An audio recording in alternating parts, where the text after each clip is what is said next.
Pico, what's happening? We're leaving Dubai because of Iran.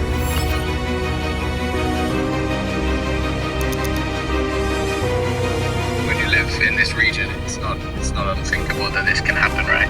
So this is far out of the city center, but did you check where the US military bases are? Is this also far from that? Of course I did. Okay. Of course I did. That's what I wanted to check. Yeah. There's a base at Hatta. Hatta, we're arrived. Yeah.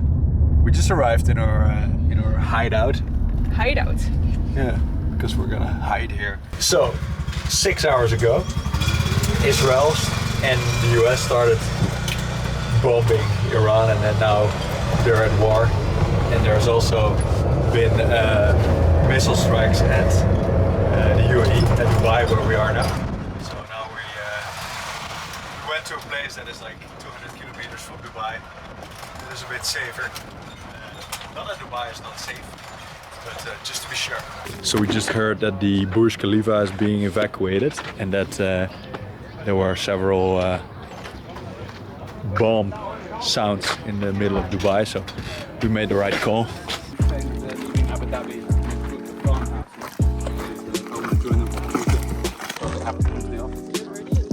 Whee! Tell us the updates right now. Yeah, there's more and more attacks on Dubai. It's insane. There's a hotel really close to our house. It's so scary. This is taken from our building.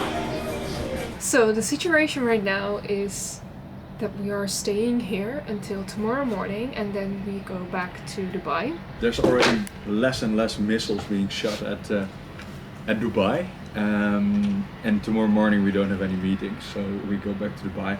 Hey! Alright, we're ready. We're leaving. Back to Dubai. Back to Dubai.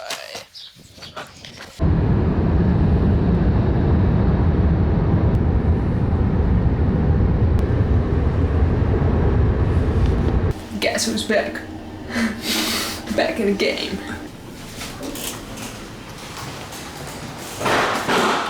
The reason why I'm actually in Dubai is that I own a company here. The company is called Socials. Socials is the go-to platform for students moving abroad. So on the platform they can meet their future classmates before they arrive in a new city online. And as soon as they're there, they can go to one of our offline events to meet these people in person. We're active in every big student city around the world, so around 200 cities. I started this company when I was a student myself, when I was studying abroad in Asia. The company started in Hong Kong and is now based in Dubai for the last 3 years. The company is active in around 200 cities, so every big student city in the world. The team is completely remote as well, just as Fuse, but Socials has its own senior leadership team. So most of my time, I'd say 90%, is focused at Fuse. We're driving to Abu Dhabi. We're going to the Louvre. And to the Louvre today, and tomorrow morning we're going to the Blue Mosque. And I'm wondering, Marco, how do you feel about the situation in Dubai? Do you feel safe? Because I think most people want to know if you feel safe. Yeah, we get it a lot. People ask like, "Ah, you guys okay?" But we are. We're gonna be paid by the UAE government to be positive about the whole situation. No, but honestly, like after the first few days, it completely, in terms of experience, it completely calmed down, and we feel very safe here. The government invested a lot in defense systems over the last decades, because this has always been a very unstable region. So for a city or like Dubai, but a country overall, you need to be prepared for situations like this, and they did, and you can really see that. So we stayed. Mostly the tourists all have left, so it really feels like COVID. All of the hotels and restaurants are super empty. How do you say is the occupancy in hotels and restaurants? I don't know, but it's single digit, so it's like between 2 and 10, I think, in most hotels. And it also brings other opportunities. In COVID times in the Netherlands, I bought a lot of real estate, and in Dubai I haven't been that active. I didn't buy that much yet because I thought it was quite overvalued, and I was a bit afraid that it would maybe that the bubble might arise. But now you see a huge correction because of all the unrest and people getting scared of the situation. So it's a really good time to look at investing here in Dubai in real estate. So where would you say buying some properties? What is the best area to do that right now? I think a lot of areas are interesting, but it's you really have to look for more distressed situations, and these could be in any area. I think what is really interesting is developers who are selling and new build projects. They will offer very attractive terms, so lower prices, but also more interesting payment terms, because normally you pay a huge amount upfront, and then on delivery, when the building or the apartment that you're buying is ready, you pay the rest. But now they will allow you to pay only a little beforehand, and then when the building is ready, you pay the rest. And that's very interesting, because when the building is ready, that is in 2-3 years, the situation will be solved, and the value of these properties will be a lot higher. And on the moment the building is delivered, you can also take a mortgage. So that means that you probably, with 10 to 30% of the value of the building, which is undervalued, you're able to buy really nice assets here in Dubai.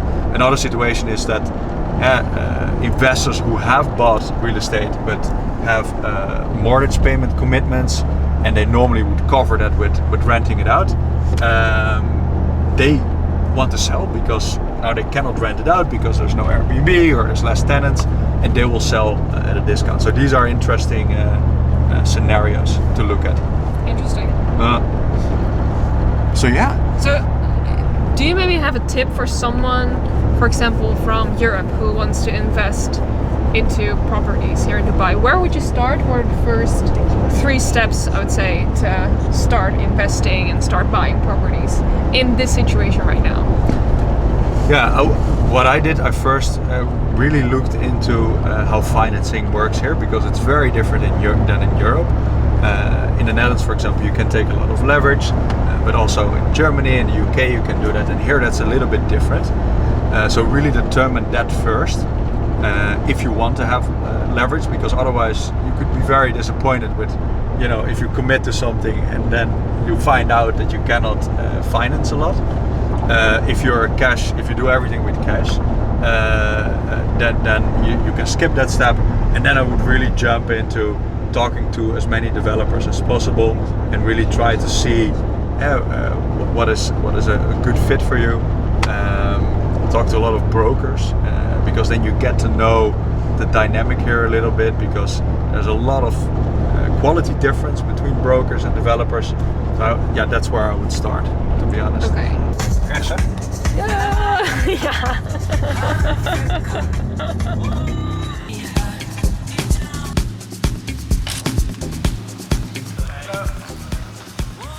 Check in, please. So please stand.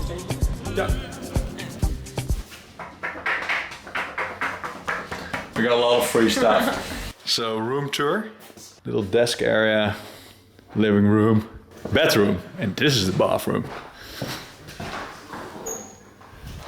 His girlfriend, I got it with the room as well. What do you do for a living? I'm a founder. And you? A cameraman. Oh, come on. Architecture. It's amazing. We're in the Louvre.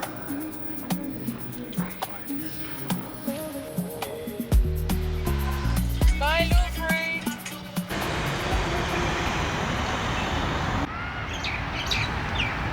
We're at the mosque. We had a little bit of a rush. But we're here. The story. Alright, just got back to the hotel. It is 9 p.m. It is Sunday, but I still have one call. I'm going to invest in an e-com brand. I got a really good idea with a friend of mine to start a supplement focused on women in the longevity space. And we believe it's a gap in the market, but we both have a company that we need to run, so we don't have time to start it ourselves. I obviously believe in focus, so I'm not gonna run 5-6 different companies at the same time. So we needed someone to run this. And we're looking basically for an operator or a founder who can do this, and we are investing in this brand, and we're providing guidance. We're going to talk to one of them tonight. Very exciting. I have a lot of friends active in the e-com space. I've never built an e-com brand myself, but I've built companies that has share elements with it. I'm very excited about it because for me it's also really cool to have a first row ticket to building a brand like this. So super cool. I'll keep you guys posted on how it goes, and I'll definitely update you when we launch. We're gonna test it now over the next few weeks. We're gonna do a few tests to validate the idea, and then we're gonna go in production, and then we'll probably launch it in the next 2 months. Morning. Good morning. How are you doing? Good. We're gonna play some tennis. Nice. Where are we? In the Royal Atlantis. It's one of the, I think it's the nicest hotel in the world. As you can see, it's super empty. I think all the hotels now, they have like an occupancy of like single digits, like 5%, 6, maybe 7. Some of the hotels are like 50 euros. They used to be like 300-400 euros. But I think this one maintained like pretty high prices. I think it's 600-700 still. Marco. We're grabbing coffee. Look, it's like a month ago now since the attacks happened. Oh no, yesterday, a month ago. And life is very normal here. It's just that everything is really quiet. All of the tourists have left. So for example, this hotel is super empty. And if you walk along beaches, like everything is empty. But a lot of the locals, they stayed because it's, like I said, it's relatively safe here.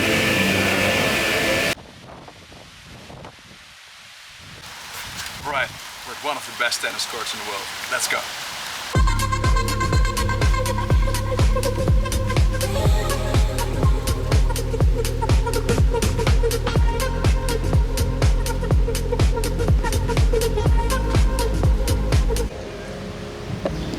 We just finished tennis, and this is the reward.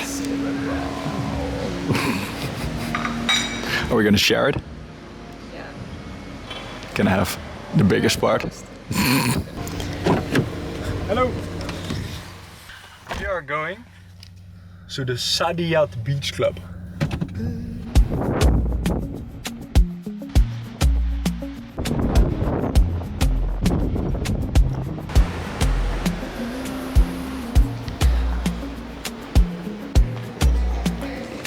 It's huge. Beautiful hotel. Show me. Marco? The Mandarin Oriental was not a vibe. It was empty. I mean, it was. That's the downside of COVID, right? Now we're going to Villa Toscana, Italian restaurant, very good ratings. ChatGPT said it was the best place to be right now. It was a very romantic place to be at. So I've been very excited about agentic AI the last few months. I've tried a lot. I bought a Mac Mini, tried OpenClaw, completely set it up, use it a lot actually. But the game changer has been Claude Code, which improved a lot over the last 2 months, I would say.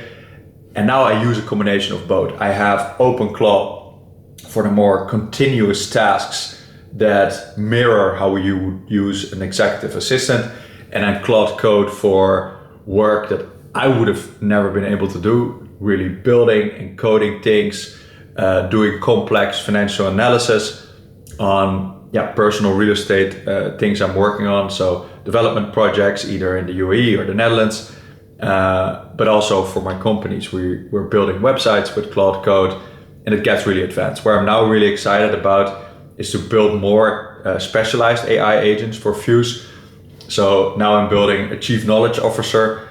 I'm gonna call him Spark. He lives in our Slack, and people can ask him questions because Spark is in every Slack conversation, is in every meeting, and knows everything about the company. So this saves our leaders a lot of time who have to answer a lot of questions from the team about SOPs or knowledge or processes. So this will be the first agent that will be employed by Fuse. But I'm also going to create a marketing agent who can potentially replace our ad agency, and does a lot more, like an operational agent. So, and then I'm using Paperclip, which is a tool to manage your your AI workforce. It's super cool. I'm in the middle of exploring it at the moment. And at Socials, our other company, we've built this product. It is called socials.homes. It's completely made with AI, the website and the entire product. The product is very simple. We are launching this in all of our 200 cities. And it is a platform for students where they take a subscription. They pay around 20 euros a month. And for that 20 euros, this tool is scraping every relevant housing platform in that city with the set filters that they have for the budget and the kind of property that they want to rent. And whenever a new listing that is relevant for them comes online on one of the platforms, they get a WhatsApp message with that listing. So they never have to find out all the relevant platforms anymore, and they will always be first with replying to the room. This gives them a clear advantage. All of the platforms are verified, so they don't get scammed. So for a small monthly fee, they get the best housing offer in their WhatsApp. And that, I think, it's going to be a really cool product because we have the distribution already. We reach almost 1 million students a year, so I think this could be a successful product. Super cool. And then we're going to create all of the content with Higgsfield. It is a UGC platform where you can create AI-generated UGC, which is extremely real. So very excited to see how this goes. A little bit of a look into how I use AI to be continued. It's a very exciting time. Things are moving really fast, and I think as a founder, you really need to be on top of it because there's so much opportunity to do things faster, better, and more efficient now, which is extremely exciting. The reason it feels very safe here in the UAE is that this country has prepared for a situation like this for decades. This region has been unstable for a very, very long time. There's been regional wars, there's regimes all around with bad intentions. So they've invested billions in air defense systems, which were really put to use in the first few days of the war. And even then they were able to maintain safety. So that gave a lot of confidence, but especially because the attacks went down 90-95% on the UAE in specific after the first few days, we felt safe to stay. Of course, the situation can change, especially if the UAE becomes a more active participant in the war. For example, by assisting in opening the Strait of Hormuz. The Strait of Hormuz is the waterway which the oil, the regional oil from a lot of countries in this region flows through. Iran has been using this as leverage, blocking oil shipments. So if the UAE decides to team up with the US, for example, by actively deploying their troops to open it up, Iran could start striking the UAE more actively again, and then we could decide to leave a bit earlier, especially because we don't really need to be here. So why would you be here if risk of attacks increase again? We need to go to Asia, or we are going to Asia in 2 weeks. I'm going to do a small tour in Guangzhou, Hong Kong and Myanmar. So then we just leave a little bit earlier. So we definitely don't want to take any risk. But yeah, we feel completely safe for now.